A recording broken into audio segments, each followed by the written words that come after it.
Hi, this is Salman Jakala, Sound Engineering Faculty in FTIH. Welcome to cine class room. ఈరోజు మనం వచ్చేసి different types of tracks గురించి explain చేసుకుంటున్నాం.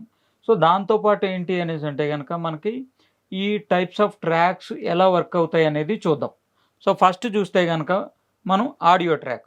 So ఇక్కడ audio track అనేది ఎలా వర్క్ అయ్యిద్ది ఏంటి అనేది చూద్దాం. సో మీరు ఏ డా తీసుకున్నా కానీ సో దాంట్లో 100% మనకి ఆడియో ట్రాక్ అనేది ఉంటుంది. సో ఆడియో ట్రాక్ అనేది మనం క్రియేట్ చేస్తాం ఫస్ట్ చూసినట్లయితే కనుక. సో ఇలా వస్తుందన్నమాట. సో ఆడియో ట్రాక్ అనేది ఫర్ ఎగ్జాంపుల్ మీరు ఏది రికార్డ్ చేయాలన్నా, అవుట్పుట్ బయటకి ఇవ్వాలన్నా ఇదంతా కూడా ఆడియో ట్రాక్లోనే అవుతుంది. మీరు మ్యూజిక్ కంపోజ్ చేసినా కానీ ఆ మ్యూజిక్ని కనుక మనం బయటకి అవుట్పుట్ తీసుకురావాలంటే ఆ కంపోజ్ చేసిన మ్యూజిక్ని అది 100% చివరిగా ఆడియో ట్రాక్‌లో కన్వర్ట్ చేయాల్సిందే.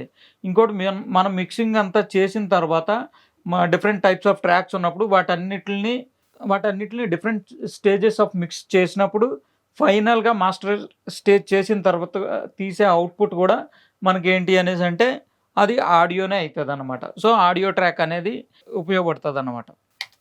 సో నెక్స్ట్ వచ్చేసి మనకి ఆక్సిలరీ ట్రాక్ అనమాట. ఈ ఆక్సిలరీ ట్రాక్ అనేది సహాయక ట్రాక్ అన్నమాట.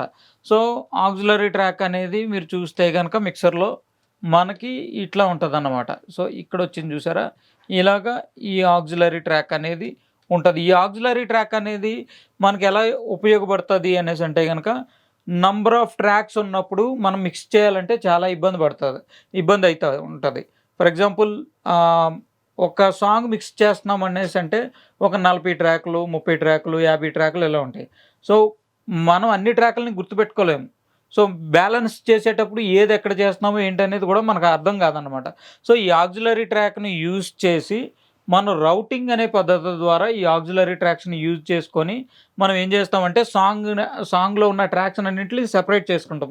Like rhythm session, string session, అలాగే స్ట్రింగ్ సెషన్, తర్వాత వచ్చేసి ఫ్లూట్ సెషన్, తర్వాత వచ్చేసి ఇన్‌స్ట్రుమెంటల్ సెషన్ సెపరేట్‌గా, తర్వాత వచ్చేసి వోకల్ సెషన్, ఇలా డిఫరెంట్ ఆక్సిలరీస్ యాడ్ చేసి డిఫరెంట్ సెషన్స్ కింద మనం డివైడ్ చేస్తామన్నమాట. ఇది చేసిన తర్వాత మనం ఏం చేస్తాము అనేసి అంటే గనక డిఫరెంట్ స్టేజెస్ ఆఫ్ మిక్స్ చేస్తాం.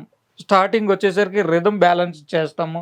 దాని తర్వాత ఇన్‌స్ట్రుమెంటల్ బ్యాలెన్స్ చేస్తాము. అందులోని మళ్ళీ స్ట్రింగ్స్ సెపరేట్‌గా రౌట్ చేస్తే స్ట్రింగ్స్‌ని బ్యాలెన్స్ చేస్తాము.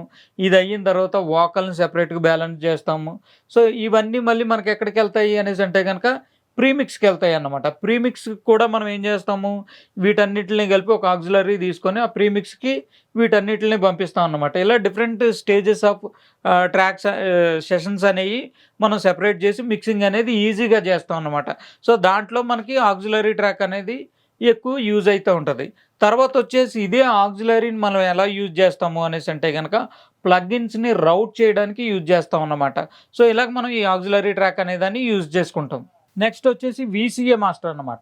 ఈ వీసీఏ మాస్టర్ అనే దాని గురించి చాలామందికి తెలీదు వాస్తవానికి. వీసీఏ అంటే వోల్టేజ్ కంట్రోల్ యాంప్లిఫైయర్ అన్నమాట.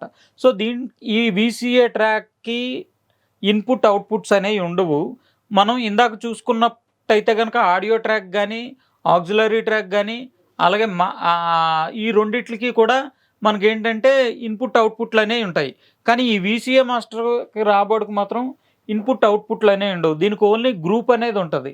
సో ఈ గ్రూప్ అనేది మనకి ఎలా వర్క్ అయ్యిద్ది అనేసంటే గనక ఫర్ ఎగ్జాంపుల్ రిథమ్స్ అన్నిటిని తగ్గించడానికి అన్నిటిని కలిపి ఒక గ్రూప్ చేసామనుకోండి.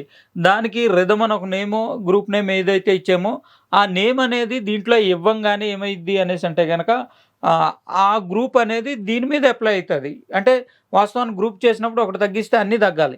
కాకపోతే అన్నీ తగ్గవు ఇక్కడ. ఎప్పుడైతే మనం ఆ గ్రూప్ నేమ్‌ని వీసీఏ మాస్టర్‌కి పంపించామో సో అప్పుడు వీసీఏలో తగ్గిస్తే అన్నీ తగ్గుతాయి.